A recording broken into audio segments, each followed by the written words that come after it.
Dans le cadre des journées de la francophonie, dans les salles du Palais régional, on va remettre les prix, les prix René Willian aux 3 maisons d'édition qui se sont particulièrement distinguées par la publication d'œuvres littéraires intéressant la vallée d'Aoste, l'art, la culture, la géographie et l'ethnologie de notre région. En particulier, nous avons comme prix la maison d'édition qui a gagné le premier prix est la maison d'édition Testolin Editore, à suivre prix Oliver Lucca. Et enfin, la troisième maison d'édition est Le Château. Presidente Marchi, Presidente della Regione Valle d'Aosta, questo premio è arrivato alla 23esima edizione. È un momento importante per voi? Sì, per noi questo è un momento importante perché conferma l'attenzione che pone la Regione verso la lingua francese, verso l'editoria e verso tutte queste iniziative. È un premio che dimostra anche il sostegno che viene dato a queste iniziative e pertanto continuiamo in questa tradizione che si continua a rinnovare di anno in anno. Ce prix est très important pour notre région et surtout pour la culture valdôtaine. Oui, c'est sûrement un prix, outre être historique, un prix vraiment intéressant dans un moment de notre société où souvent le papier, disons les livres en papier, sembleraient en difficulté. Je crois que le charme de ces livres va vraiment maintenu et va soutenu l'effort soit des éditeurs mais des auteurs surtout qui, je dirais, vraiment sont très effervescents en Vallée d'Aoste, je crois que doit être reconnu. Cette année, nous avons pensé d'insérer quelques nouveautés. Peut-être pendant tout au long de l'année, on fera des petits rappels dans les bibliothèques régionales. C'est encore un projet, une idée que nous avons, mais nous croyons que pourrait être vraiment intéressant parce que ainsi le prix Villien, qui est déjà vraiment très honorable pour une journée ici au Palais régional pourrait être vraiment exploité par tous les Valdôtains. On est arrivé à la 23e édition. Donc ça signifie que dans le cœur et dans la culture valdôtaine, désormais ce prix fait partie de notre vie. Oui, je crois que le mérite, c'est aussi de la commission scientifique. J'ai participé cette année à l'élaboration vraiment du jury pour décerner le prix. Et je crois que l'analyse très attentive, mais même très vraiment cultivée et qui avait envie vraiment d'aller au-delà de la forme et entrer dans la pensée même de l'auteur, je crois qu'a donné vraiment cette force à ce prix que dans la culture valdôtaine, c'est vrai, il est très très reconnu, mais c'est vrai aussi que petit à petit, quelquefois, on s'oublie et on le fait que devenir une cérémonie.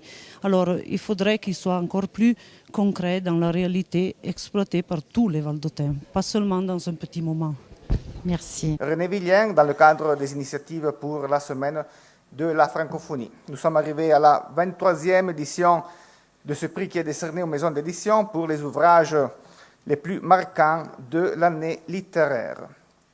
Il s'agit, comme vous le savez, d'un prix littéraire décerné aux auteurs, bien évidemment, mais aussi aux éditeurs, donc aux maisons d'édition, ces entreprises qui font de la culture tous les jours en Vallée d'Aoste. Chaque année, les éditeurs présentent leurs ouvrages les plus importants de l'année réalisés sur différents sujets.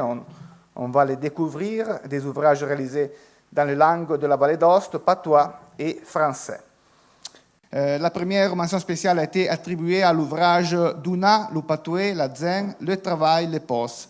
Donnas, il patois, la gente, il lavoro, il territorio. Un ouvrage édité par la commune de Donnas. Alors j'appelle le syndic de Donnas, M. Amedeo Fogliolei, à retirer la mention, accompagné de 2 représentants de la bibliothèque communale. L'ouvrage est consacré aussi à la mémoire de Hilda Dahl, qui est une historique responsable de la bibliothèque communale. C'est le président de la région, M. Pierluigi Marchi, qui remet la mention au syndic de Donnas.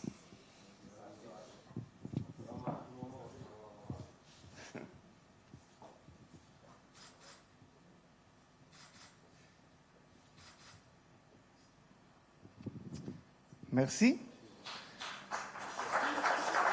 Une deuxième mention spéciale était attribuée à l'ouvrage Il chiostro della cattedrale di Aosta, dal XV al XIX secolo. Alors, pour la maison d'édition ITLA, j'invite Monsieur Olimpio Ferreira à venir jusqu'ici à l'estrade avec l'auteur qui est Monsieur Raoul Daltio. Les deux mentions seront remises par l'assesseur à l'éducation et à la culture, Chantal Certain, et le délégué du centre René Villien, Monsieur Roberto Villien.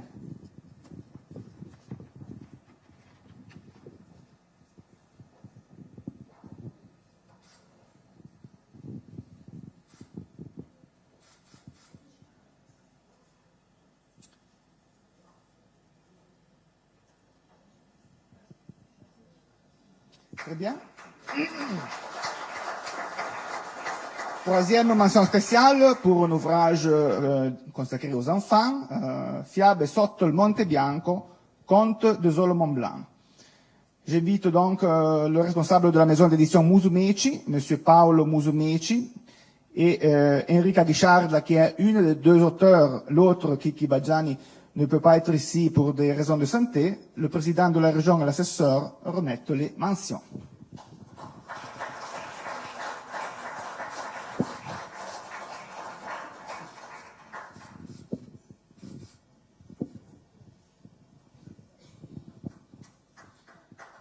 Voilà, c'était les mentions du prix littéraire René Villien. On commence avec les prix par le troisième prix. Le troisième prix récompense l'ouvrage Donne, guerra e resistenza in Valle d'Aosta. J'invite le responsable de la maison d'édition Le Château, Monsieur Niccolò Alessi, et l'autrice, Madame Silvana Presa, à venir ici. La motivation du troisième prix est la suivante. L'auteur donne la parole aux femmes en leur consacrant entièrement pour la première fois un livre sur la Deuxième Guerre mondiale et la résistance en Valle d'Aoste. Une recherche longue et détaillée dont les résultats remplissent ces deux volumes touffus accompagnés d'un apparat de précieuses images de l'époque. Le troisième prix est remis par le président de la région et l'assesseur.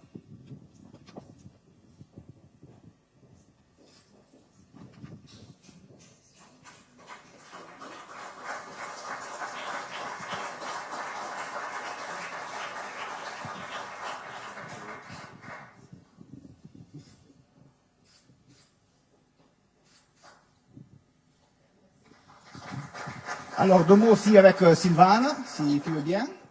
Alors, de la résistance, on parle pendant des décennies. Il y a encore des terrains non explorés de la résistance, notamment pour ce qui concerne le rôle des femmes. Posso rispondere in italiano? Sì, indubbiamente. Più di quanto io stessa potevo pensare 10 anni fa, anzi 11 anni fa, quando ho iniziato questo percorso.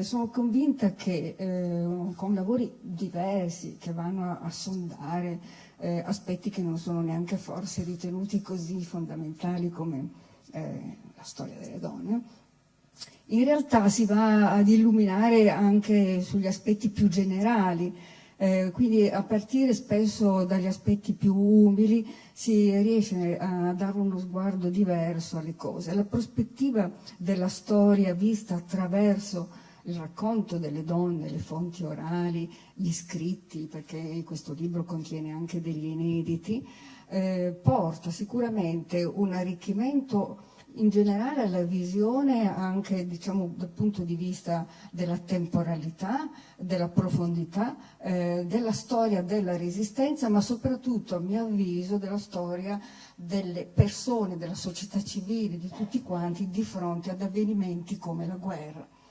C'è una storia in particolare che ti, insomma, una domanda banale, ne me ne rendo conto, ma c'è una storia banale, c'è una storia particolare che ti ha colpito, insomma, una figura che emerge?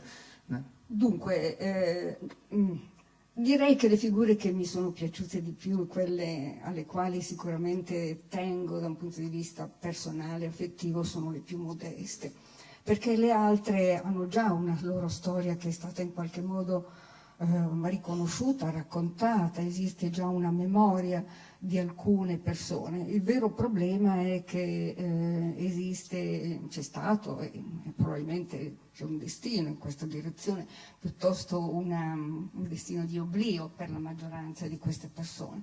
E quindi se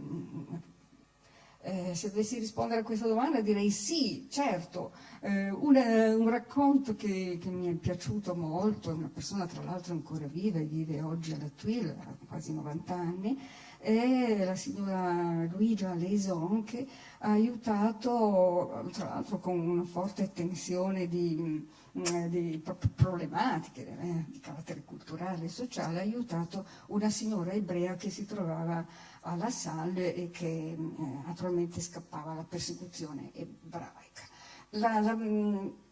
Quindi l'assenza di eroicità in questa scelta, anzi poi il dilemma culturale di questa persona che addirittura credeva di fare un peccato di fronte a Dio perché aiutare gli ebrei in fondo, eccetera, e anche così la paura di andare incontro alle censure da parte del regime fascista, avevano assai tormentato questa persona che in realtà fa una scelta seguendo qualcosa di più profondo ancora rispetto alla sua religione e rispetto alla cultura che i genitori le avevano dato.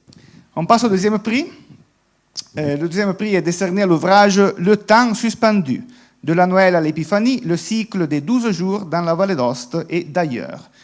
J'invite le responsable de la maison d'édition Priuli et Verlucca, M. Gerardo Priuli, et l'auteur, M. Alexis Bétan, à venir jusqu'ici. La motivation est la suivante.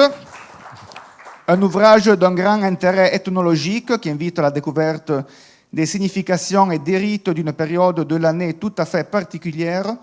L'auteur nous accompagne à travers ces 12 jours allant de Noël à l'Épiphanie en nous expliquant les traditions paysannes de ce temps suspendu. Le prix est remis par l'assesseur et le délégué du centre, René Villien.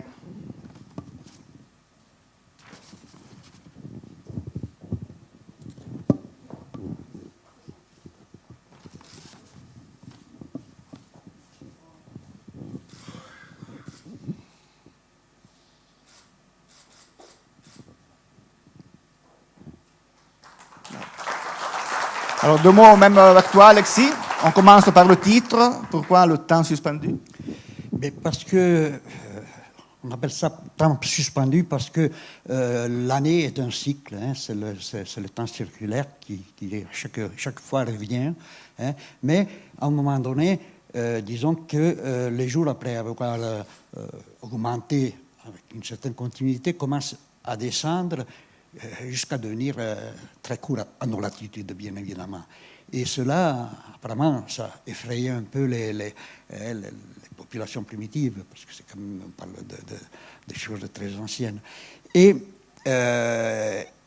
quand à un moment donné, les séjours ont recommencé, à commencer dans l'année, à faire le tour complet pour reprendre son tour, eh bien alors les gens, c'était le moment de faire des fêtes. Le temps se suspend un moment avant de recommencer, et là c'est un moment magique. Hein, où tant de choses peuvent arriver. On retrouve les trésors, il y a les revenants qui se montrent, il y a un tas de choses. Est-ce qu'il y a un aspect particulier dans le rite en Vallée d'Aoste qui reprenne un peu ces aspects ancestraux, disons?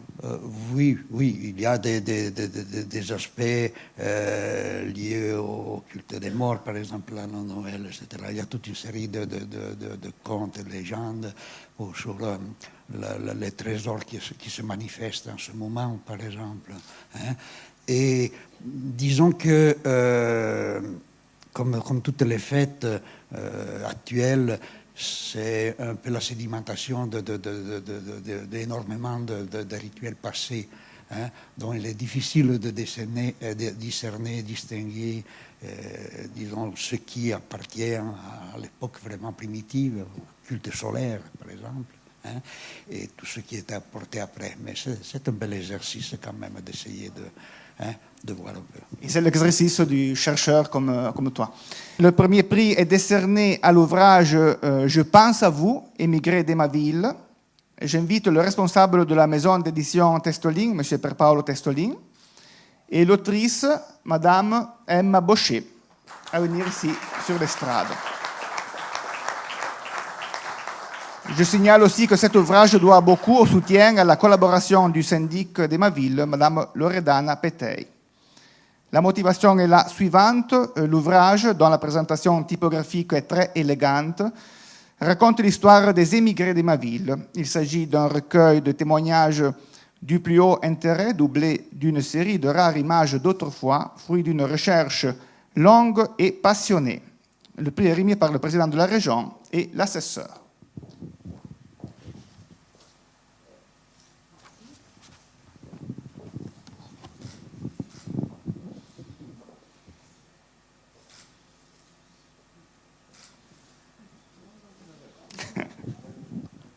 Alors, un travail, on disait, de longue haleine qui a commencé il y a beaucoup d'années et qui a comme sujet les Émavelins. Les Émavelins, parce que c'est un travail long où j'avais fait des recherches sur la vie des Émavelins au point de vue agricole, religieux, et de la vie à l'alpage. Et surtout, j'avais commencé avec les émigrés parce que on m'avait donné quelques photos très intéressantes des ramoneurs que je n'avais jamais vues et qu'on n'avait jamais publiées, surtout celles qui se rapportent au syndicat des ramoneurs de ma ville à Lausanne. Et tu as trouvé aussi des documents inédits là-dessus, non? Oui, sont tous des documents qui sont inédits. Et ça, grâce aux familles de ma ville qui m'ont ouvert leurs portes de leurs archives privées, et c'est là que j'ai trouvé un tas de documents. Et surtout, après, j'ai dû consulter, bien sûr, aussi les archives paroissiales, tout ça, pour aller rechercher les dates. Et c'est à travers les photos, surtout, que je suis réussie à reconstruire l'histoire de chaque émigré, mais seulement sur l'émigration de l'émigré. Ce sont des extraits, et surtout à travers les lettres. Les personnes émigrées de ma ville sont émigrées où? Il y en a émigré surtout en France, en Savoie, en France, mais surtout en Savoie, à Paris et à Toulouse quelqu'un. Et les autres, tandis en Suisse, Neuchâtel et Lausanne, en Amérique surtout. Les émigrés d'Amérique, dans les États-Unis du Nord, tous. Oregon, Montana, Nebraska, Californie et Oklahoma. Bon, c'est un nombre important. Et vous avez fait des recherches, vous avez eu des documents, ou bien vous avez travaillé avec les personnes qui sont parties? J'ai travaillé soit avec les personnes, non plus parce qu'elles ne sont plus là, mais avec les familles des personnes qui m'ont ouvert toujours leur fonds qu'il y avait à la maison, surtout des documents, photos et objets surtout. J'ai trouvé un tas d'objets intéressants qui m'ont permis de réaliser l'histoire sur l'immigration des Émavelins.